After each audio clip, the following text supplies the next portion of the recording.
आज हम लोग क्लास 8 का साइंस पढ़ेंगे। साइंस में चैप्टर 1 है क्रॉप प्रोडक्शन एंड मैनेजमेंट, यानी कि फसल उत्पादन एवं प्रबंधन। फसल का उत्पादन और प्रबंधन के बारे में हम लोग आज पढ़ेंगे। इससे पहले हम जान लेते हैं फूड। फूड क्या होता है, फूड हमें प्राप्त कहाँ से होता है, फूड से क्या क्या फायदे, इन सभी के बारे में हम जान लेते हैं। तो फूड जो है कहता है कि food is one of the basic necessities. It is needed for energy, growth and repair of various parts of any living organism. We gain carbohydrate, protein, vitamins, minerals and water from food. कहता है कि भोजन जो है वो हमारी आधारभूत आवश्यकता है।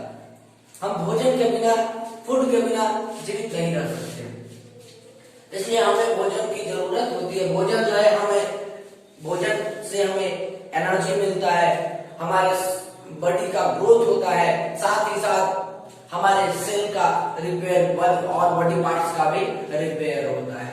उसके बाद क्या है, वी गेन कार्बोहाइड्रेट, प्रोटीन, यानी कि हमें भोजन से कार्बोहाइड्रेट, प्रोटीन, विटामिन, मिनरल्स और वाटर प्राप्त होता है, मिलता है। भोजन सभी सजीवों की एक आधारभूत आवश्यकता है।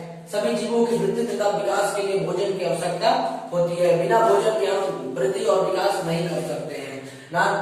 भोजन से हमें ऊर्जा प्राप्त होती है, जिसके थ्रू उस ऊर्जा का उपयोग हम लोग बहुत सारे कामों में करते हैं, जैसे श्वसन क्रिया के लिए। उसके बाद और भी बहुत सारे एक्टिविटीज हैं जिसके लिए हमें ऊर्जा की आवश्यकता होती है, और वो ऊर्जा हमें भोजन से मिलती है। यानी कि भोजन से ऊर्जा जिसका प्रयोग हम विभिन्न कामों के लिए करते हैं। कार्बोहाइड्रेट, प्रोटीन, वसा, खनिज, विटामिन तथा जल की प्राप्ति हमें भोजन से होती है। अब बात करते हैं कि भोजन बनाने के आधार पर दो भागों में बांटा गया है जीवों को। जैसे एक वो होते हैं जो अपना भोजन स्वयं बनाते हैं, और दूसरे वे होते हैं जो भोजन के लिए दूसरे जीवों पर या प्लांट्स पर निर्भर रहते हैं। हम सबसे पहले बात करेंगे ऑटोट्रॉप। ऑटोट्रॉप का मतलब होता है स्वपोषी। स्वपोषी का मतलब होता है कि वैसे जीव जो अपना भोजन स्वयं बनाते हैं, यानी कि those living organisms which can prepare on their food, which is called autotroph. Example plants, यानी पौधे क्या है, पौधे अपने भोजन जो है स्वयं बनाते हैं, वे किसी अन्य पर भोजन के लिए निर्भर नहीं रहते हैं, इसलिए उन्हें स्वपोषी और ऑटोट्रॉप कहते हैं। अब बात करते हैं हेटेरोट्रॉप। हेटेरोट्रॉप क्या होता है कि वैसे जीव जो भोजन के लिए दूसरे जीवों पर अर्थात पौधों पर या जानवरों पर निर्भर रहते हैं, उन्हें हम क्या कहते हैं, हेटेरोट्रॉप कहते हैं, विषमपोषी कहते हैं।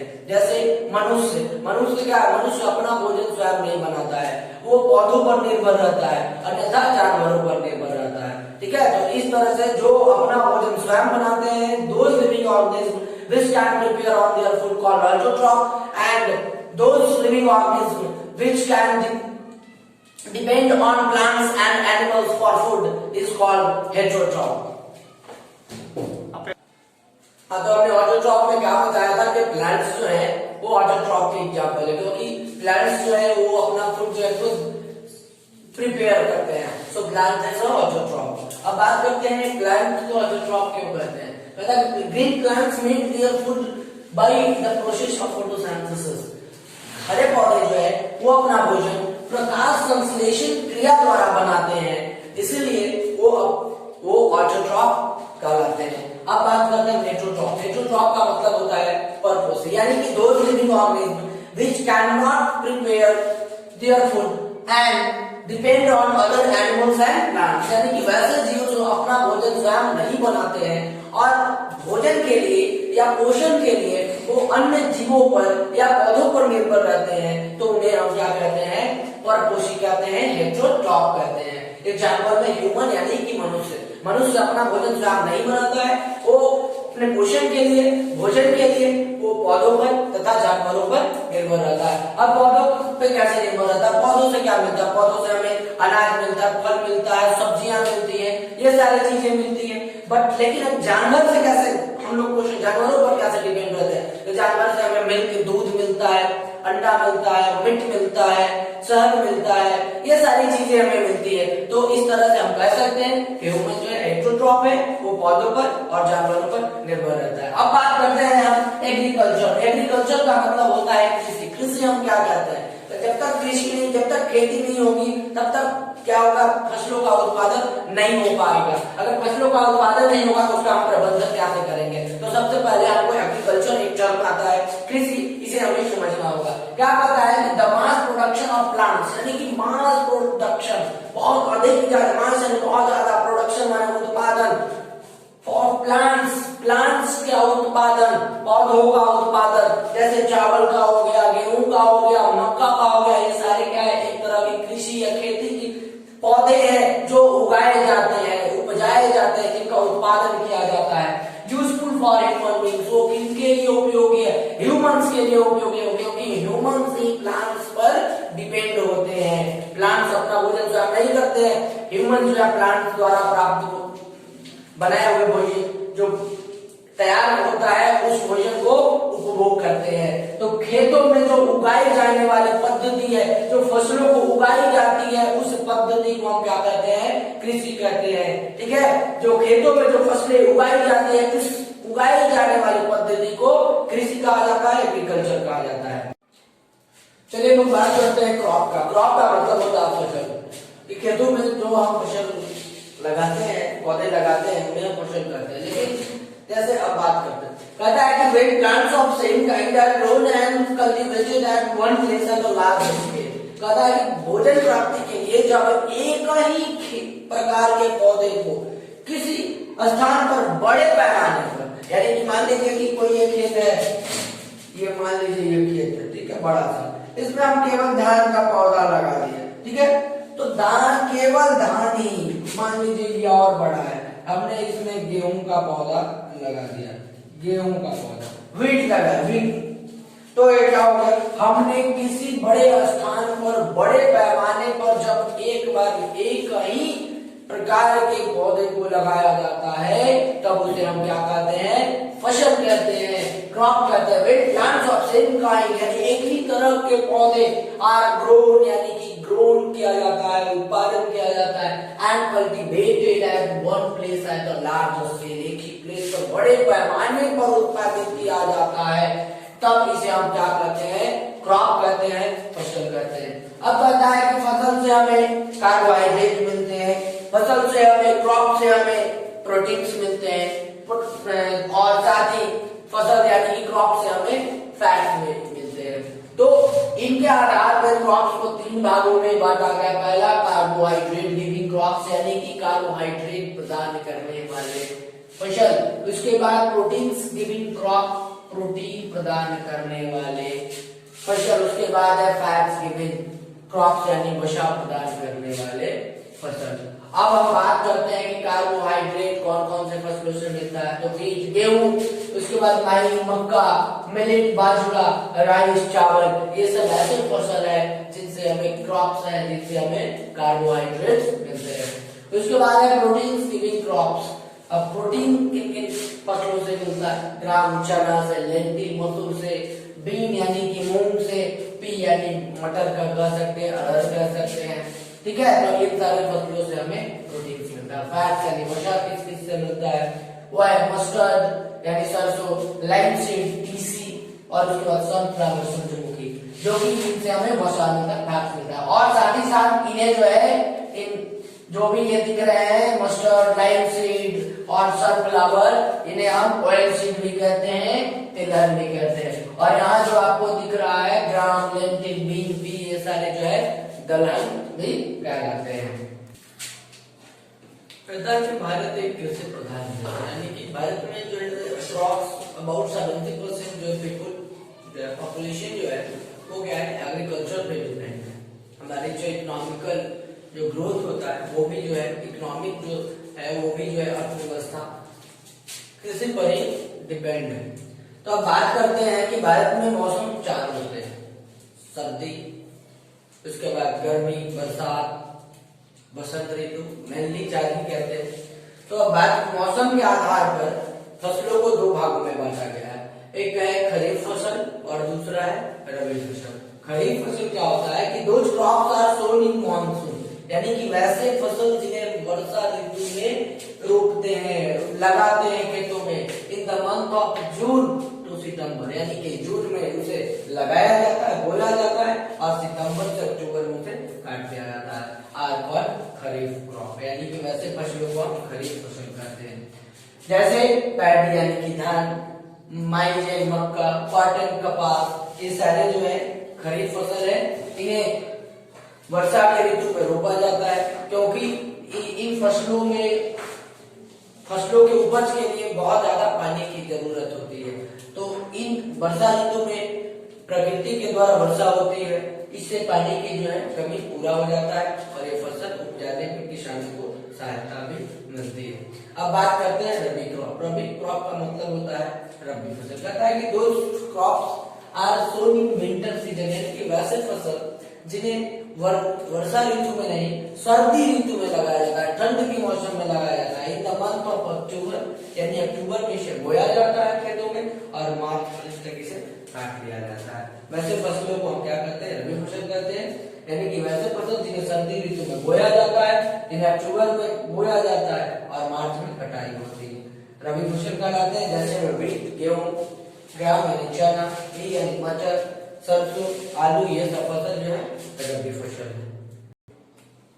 चलिए हम बात करते हैं सब basic step to crop production, यानी कि फसल उत्पादन के कुछ जो है आधारभूत कृषि पद्धतियां हैं कि जैसे शुरुआत से लेकर कैसे फसल की बुआई की जाती है, बुआई के बाद कैसे उसकी सुरक्षा की जाती है, सिंचाई की जाती है और तब उसको कटाई उसाई करके भंडारण किया जाता है। तो इसको हम डिटेल में, पहला क्या है? प्रिपरेशन ऑफ सॉइल, यानी कि मिट्टी की तैयारी। सबसे पहले क्या किया जाता है? खेतों को सबसे पहले जोता जाता है, प्लॉइंग किया जाता है, उसके मिट्टी को तैयार किया जाता है फसलों की बुआई के लिए। उसके बाद क्या होता है? Selection of seeds and sowing.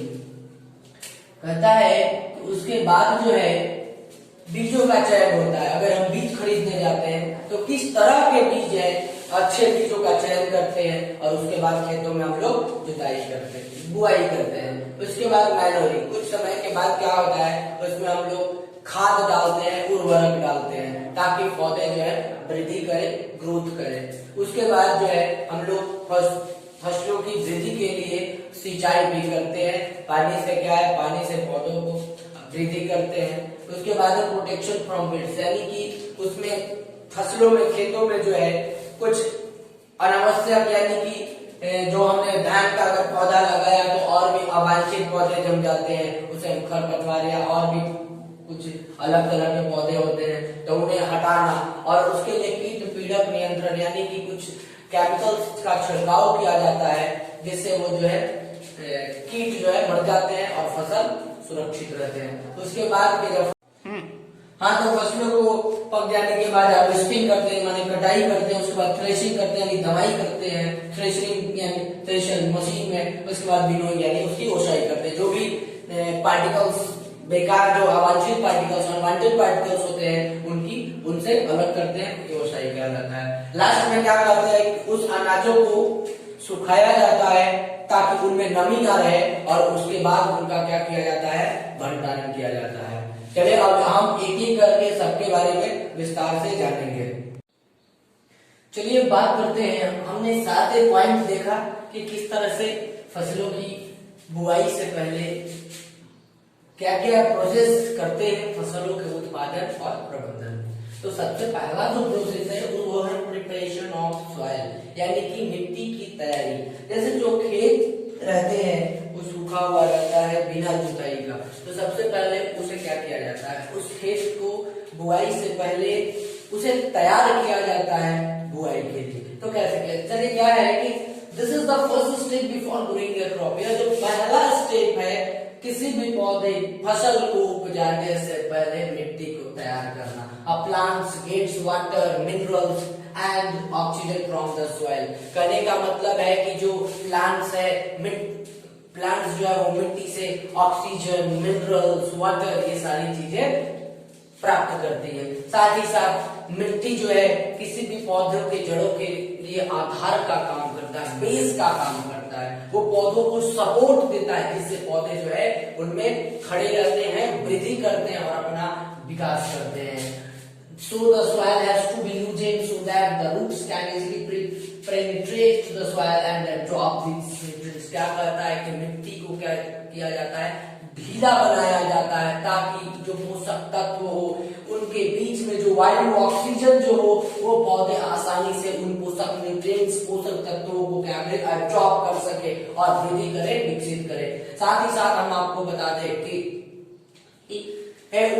उन सभी चीजों के लिए क्या जरूरी होता है, जैसे पौधे की जड़ों को आधार चाहिए तो मिट्टी से आधार मिल गया, उसके बाद उनकी वृद्धि के लिए ऑक्सीजन चाहिए, मिनरल चाहिए और भी बहुत सारी चीजें चाहिए जो कि कहाँ से मिलती है, मिट्टी से मिलती है। अब बात करते हैं तो क्या, और उसके बाद क्या होता है, ह्यूमस की बात करते हैं। क्या होता है कि पौधे तथा खरपतवार और जंतुओं के मृत शरीर के अवशेष से क्या होता है, ह्यूमस का निर्माण होता है। और उस ह्यूमस क्या होता है कि जो मिट्टी ढीला हुआ है वो सूक्ष्म जीवों के द्वारा केंचुआ यानी अर्थवर्म जो है मिट्टी को क्या करता है, ढीला करता है, जिसके कारण जो है वो ह्यूमस मिट्टी के कणों के बीच मिल जाता है और इस तरह से पौधों की वृद्धि जो होती है, विकास होता है। तो हम क्या कहते हैं कि केंचुए जो है हमारे मित्र है, यानी कि earthworm is a friends of farmer.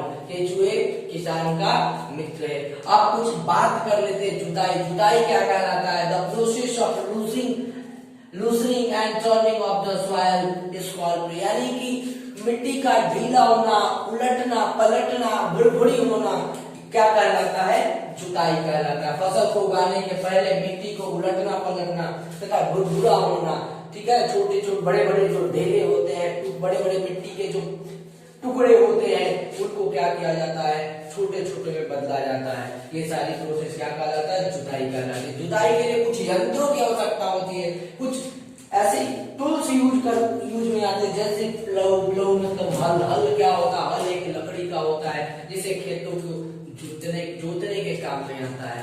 उसके बाद है स्पीड मतलब कुदाली, जो बड़े बड़े मिट्टी के टीले हो जाते हैं हल के द्वारा जोतने से, तो उनको छोटा छोटा करने में, उनको ढीला करने में, उनको भुरभुरा करने में सहायक होता है।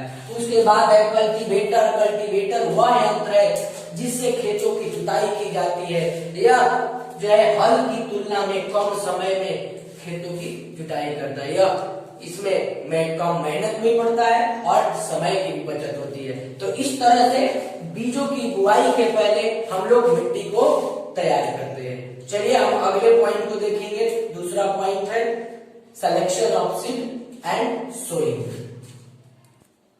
चलिए बात करते हैं selection of seed and sowing, यानी कि बीजों का चयन। जब सबसे पहले बीजों का चयन करेंगे, क्योंकि अगर बीजों का चयन अगर अच्छा नहीं होगा, हम खराब बीज अगर चयन कर लेंगे और उसकी बुआई करेंगे तो क्या होगा, फसल जो है बीज उगेंगे ही नहीं। जब अंकुरित ही नहीं होंगे तो फसल होंगे ही नहीं। तो इसलिए फसलों के उत्पादन के लिए बीजों का चयन जो है सबसे ज्यादा जरूरी है। चलिए तो हम सोइंग की बात कर लेते हैं, बुआई की बात कर लेते हैं। बुआई क्या होता है, पता है कि the process of placing the seeds in the soil at the right depth and interval is called soil, यानी कि बीजों को मिट्टी में बोने की जो विधि है, जब हम मिट्टी की जुताई करते हैं, मिट्टी को जब तैयार कर लेते हैं, उसके बाद क्या करते हैं, उन बीजों को मिट्टी के अंदर डाल देते हैं, बुआई करते हैं। यह विधि जो क्या कहलाता है, बीजारोपण कहलाता है, अन्यथा बुआई कहलाता है। मेथड ऑफ सोइंग, दो तरह से बुआई होती है, सोइंग होता है। पहला ब्रॉडकास्टिंग मेथड है, दूसरा सीड ड्रिल। ब्रॉडकास्टिंग मेथड क्या है कि हम क्या करते हैं, सीड्स को खेतों में ऐसे ही छींट देते हैं, जिसके कारण जो है छींट देते हैं और वो बीज जो है खेतों के ऊपरी परत पर रह जाता है, जिसे जैसे चिड़िया और भी बहुत सारे जो जीव है वो उसे खा भी सकता है, उसे बर्बाद भी कर सकता है, उससे क्षति भी हो सकती है।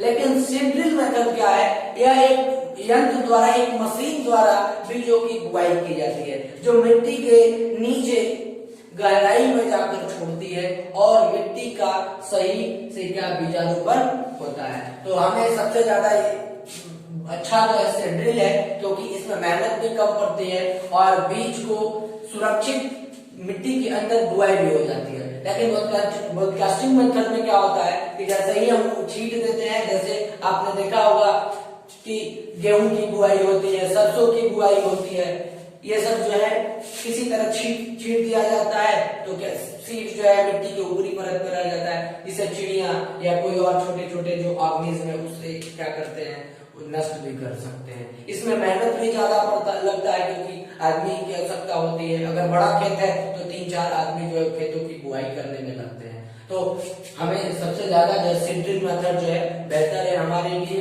खेतों की बुआई करने के लिए। अब मान लीजिए बुआई करने लेंगे, उसके लिए जो बीजों का उत्तम किस्म का होना जरूरी है।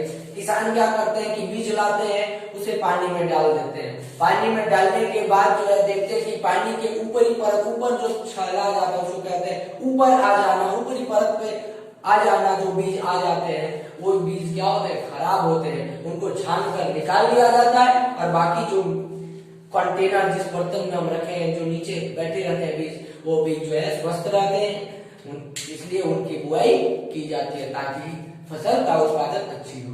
अब बात करते हैं मैन्योरिंग। मैन्योरिंग या फर्टिलाइजर आपका कहा जाता है खाद तथा उर्वरक। मैन्योरिंग क्या है, कहता है कि the substances which are added to the soil to improve its nutrients value for the healthy growth of plants। कहता है कि मैनुअल और फर्टिलाइजर्स वह सब्सटेंस है जिसे मिट्टी में मिलाया जाता है मिट्टी की पोषक क्षमता को बढ़ाने के लिए, ताकि मिट्टी का पोषक क्षमता बढ़े और पौधों का जो है ग्रोथ हो, हेल्दी हो, पौधे अच्छे हो, पौधों की उपज जो हो अच्छी हो। यानी कि खाद तथा उर्वरक वह कार्बनिक पदार्थ है जिसका उपयोग खेतों में मिट्टी की उर्वरता को बढ़ाने के लिए किया जाता है ताकि पौधे अधिक वृद्धि करें और उनका उत्पादन अच्छा हो। अब बात करते हैं ये दो मैनुअल्स और फर्टिलाइजर, दो चीजें होती है, मैनुअल खाद उर्वरक। अब मैनुअल क्या होता है, मैनुअल जो होता है प्लांट्स या और वेस्ट मटेरियल या एनिमल्स के डिकम्पोजिशन के कारण जो है बनता है, ठीक है, डिकम्पोज होकर बनता है, अपघटित होकर उनके अवशेषों से अपघटित होकर जो है मैनुअल बनता है, जिसको हम जैविक खाद भी कहते हैं। या गाय का जो गोबर होता है, जानवरों का गोबर होता है, उससे भी क्या होता है, मैनुअल जैविक खाद का निर्माण होता है, जिसका उपयोग हम खेतों में उसको छींटते हैं उर्वरक के। अब फर्टिलाइजर्स क्या, फर्टिलाइजर्स की बात करें तो यह मेन है जिसे केमिकल के द्वारा केमिकल मिलाकर ह्यूमंस के द्वारा बनाया जाता है। ये जो है खेतों की उर्वरता शक्ति को बढ़ाता है, लेकिन ये ज्यादा जो है हमारे लिए घातक भी होता है। इसलिए हमें फर्टिलाइजर्स का कम से कम उपयोग करना चाहिए ताकि जो अनाज का उपज हो उनमें उर्वरक यानी कि रासायनिक पदार्थों का जो मिश्रण हो वो कम हो और हम स्वस्थ रहें। अन्यथा इन फर्टिलाइजर्स के कारण क्या होते हैं कि अनाज तो अच्छी उपज होती है, लेकिन कहीं ना कहीं आज हम इन्हीं फर्टिलाइजर्स के कारण उपजे हुए अनाजों को खाकर बहुत सारी बीमारियों को क्या करते हैं, उत्पन्न करते हैं, जन्म देते हैं। बहुत सारी बीमारियां आज हमें घेरी हुई है, तो इसका मुख्य कारण फर्टिलाइजर्स है। इसलिए हमें सबसे ज्यादा अगर उपयोग करना चाहिए तो मैनुअल यानी कि जैविक खाद का करना चाहिए। अब बात करते हैं चौथे पॉइंट, इरिगेशन। इरिगेशन का मतलब क्या होता है, सिंचाई। सिंचाई का मतलब होता है the supply of water at a regular interval in the field to maintain the level of water in the soil required for the proper growth of plant is called irrigation. सिंचाई वह व्यवस्था है, वह प्रक्रिया है जिससे पौधों को एक निश्चित अंतराल पर वृद्धि के लिए जल का जो है जल मिलते रहता है, जिससे पौधे जो है वृद्धि करते हैं। समय समय पर खेतों में क्या किया जाता है, सिंचाई किया जाता है। अगर गर्मी का मौसम है तो सिंचाई ज्यादा की जाती है, जैसे अगर धान का फसल हो या कपास हो और भी गन्ना हो तो ये सब फसलों में अधिक पानी की आवश्यकता होती है, सिंचाई की जाती है। जबकि अगर वही गेहूं का हो या और कोई दलहन हो, तिलहन हो, तो इस सब में सिंचाई, इन सब फसलों में सिंचाई कम की जाती है। अब सिंचाई करने के कुछ मुख्य स्रोत हैं। पहले स्रोत की बात करें तो रेन जो है मेन सोर्स ऑफ वाटर है और सिंचाई का भी मुख्य। उसके बाद लेक है, रिवर्स है, पॉन्ड्स है, डैम्स है, वेल्स है और ट्यूबवेल है। इन सबों से क्या होती है, खेतों में फसलों की सिंचाई की जाती है। अब है मेथड ऑफ इरिगेशन। सिंचाई के कुछ तरीके हैं उसके बारे में। ट्रेडिशनल मेथड का मतलब होता है पारंपरिक तरीका। जैसे कैनल है, कैनल से क्या किया जाता है, बनाकर रास्ता बना दिया जाता है पानी आने के लिए, और खेतों में उससे पानी, सभी खेतों में पानी पहुंच जाता है उस रास्ते, तो वो क्या कहलाता है, ट्रेडिशनल मेथड। या मोटर के द्वारा और भी ट्यूबवेल के द्वारा लोग जो है खेतों की अपनी सिंचाई करते हैं, तो वो सब ट्रेडिशनल मेथड में आता है। उसके बाद कहते हैं स्प्रिंकलर सिस्टम। स्प्रिंकलर सिस्टम क्या होता है, स्प्रिंकलर सिस्टम वो होता है जहाँ पाइप के द्वारा जो है, जैसे अब भूमि, कोई भूमि ऊंची है, ऊंची नीची भूमि है, जैसे खेत मान लीजिए कि इतना खेत है, ठीक है, ये खेत है, खेत का ये भाग है, जो बी भाग है, ये बी भाग नीचा है और ये ऊंचा भाग है, ये एच माने हाई और बी माने बिलो, ये नीचा भाग है, तो नीचा भागों में तो आसानी से ये हो जाएगा, लेकिन ऊंचा भाग में जो है पानी, अब ये रास्ता है सिंचाई के लिए, तो नीचा ये जो बिलो भाग है ये तो आसानी से सींच जाएगा, लेकिन ऊंचे भाग में जो हाईयर पार्ट है वो भाग में सिंचाई नहीं हो पाती, तो उसके लिए क्या किया जाता है, पाइप का प्रयोग किया जाता है, और ताकि वे जो है ऊपर वाले पार्ट को या जो भी अनइवन पार्ट है उसकी सिंचाई अच्छे ढंग से हो सके। उसके बाद ड्रिप सिस्टम। ड्रिप सिस्टम क्या होता है, इसमें क्या होता है कि जो हम पाइप का भी यूज करते हैं, लेकिन पौधों की जड़ों तक जाते हैं, हर पौधों की जड़ों तक बूंद बूंद से हम क्या करते हैं, पौधों की सिंचाई करते हैं। तो ये सारे जो है तरीके हैं सिंचाई करने के, जिससे जो है पौधे या फसल जो है क्या होता है, वृद्धि करते हैं, ग्रोथ करते हैं और उनका उत्पादन अच्छा होता है। अब बात करते हैं प्रोटेक्शन फ्रॉम वीड्स। वीड्स का मतलब होता है खरपतवार से सुरक्षा, और उनकी सुरक्षा के लिए हम क्या करते हैं, कुछ केमिकल्स का भी उपयोग करते हैं, जो कि उन कीट पीड़क नियंत्रण होते हैं और उन कीटों का क्या करते हैं, नाशक होते हैं, मार देते हैं। जैसे the undesirable plant which grow naturally along with the crops in the field, कहता कि वैसे अवांछित पौधे जो खेतों में फसलों के साथ प्रकृति के द्वारा, उनमें मनुष्यों का कोई हाथ नहीं होता, प्रकृति के द्वारा जो है फसलों, जैसे ही हम फसल की बुआई करते हैं, जब फसल उगते हैं तो उनके साथ कुछ अवांछित पौधे भी जन्म ले लेते, उत्पत्ति हो जाते हैं, तो वैसे पौधों को हम क्या कहते हैं, खरपतवार कहते हैं। तो उनको उनके नाशन के लिए, उनके नाश के लिए, उनकी ताकि वे उनका नाश हो जाए, इसलिए कुछ चीजों का भी हम प्रयोग करते हैं। नहीं तो अगर जो भी हम मैन्युअल खेतों में डालेंगे तो फसलों के साथ साथ वो अवांछित पौधे भी उसे पोषक तत्व ग्रहण करेंगे, जिससे हमारे फसल जो है कमजोर होंगे। पूरी तरह से फसलों को तो पोषक तत्व नहीं मिल पाएंगे न्यूट्रिएंट्स, तो एक मैकेनिकल मेथड होता है, केमिकल मेथड होता है। ये दोनों मेथड के द्वारा जो है हम खरपतवार को हटाते हैं। अब मैकेनिकल मेथड तो है, जैसे हम लोगों के द्वारा, लोग जो है मशीनों से भी खरपतवार की हटाते हैं, या लोग जो है हाथों से अपने खुद से क्या करते हैं, खरपतवार को खुद से हटाते हैं, तो ये मैकेनिकल मेथड। केमिकल मेथड हो गया, यानी कि हम लोग केमिकल का प्रयोग करते हैं, कुछ रसायन का प्रयोग करते हैं, जैसे 2,4-D, ये ब्यूटाक्लोर, DDT, मिथाइल क्लोराइड, ये सारी जो क्या है कीटनाशक दवाएं हैं, केमिकल्स हैं, जो कि हम लोग कीटों के को मारने के लिए प्रयोग करते हैं, तथा साथ ही साथ खरपतवार जो अनडिजायरेबल प्लांट्स जो है उत्पन्न हो गए हैं, उन उपज गए हैं, उनको खत्म करने के लिए इन सारे चीजों का उपयोग करते हैं। तो उसके बाद देखिए एक और पॉइंट आता है हार्वेस्टिंग का। हार्वेस्टिंग का मतलब कटाई होता है, उसके बाद उसकी दमाई होती है और तब उसकी कोसाई होती है। तो सबसे पहले क्या, फसल जब तैयार हो जाते हैं, तैयार होने के बाद फसलों को कटाई की जाती है। अब कटाई या तो दो तरीके से होता है, या तो ह्यूमन खुद करता है या दूसरे मशीन के द्वारा किया जाता है।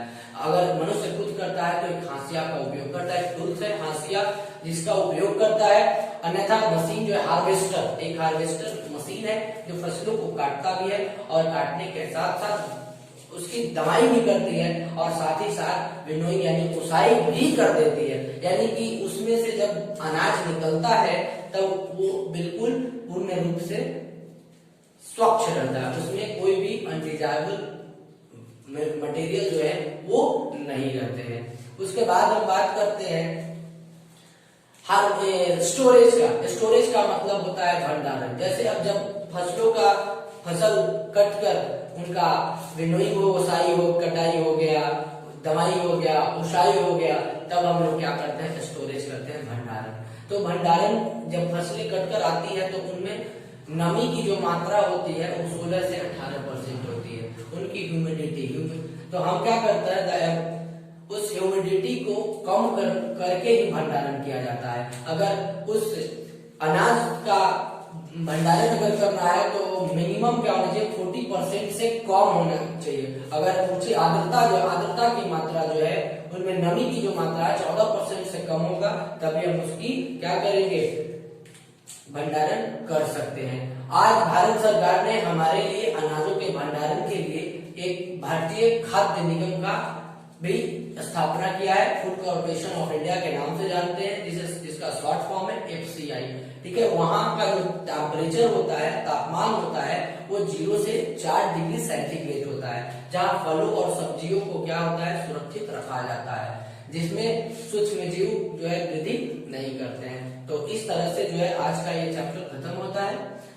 कृपया वीडियोज को लाइक करें, साथ ही साथ सब्सक्राइब करें और बेल आइकन को दबाना ना भूलें, ताकि नए वीडियो की जो नोटिफिकेशन हो वो सबसे पहले आप तक पहुंचे। धन्यवाद।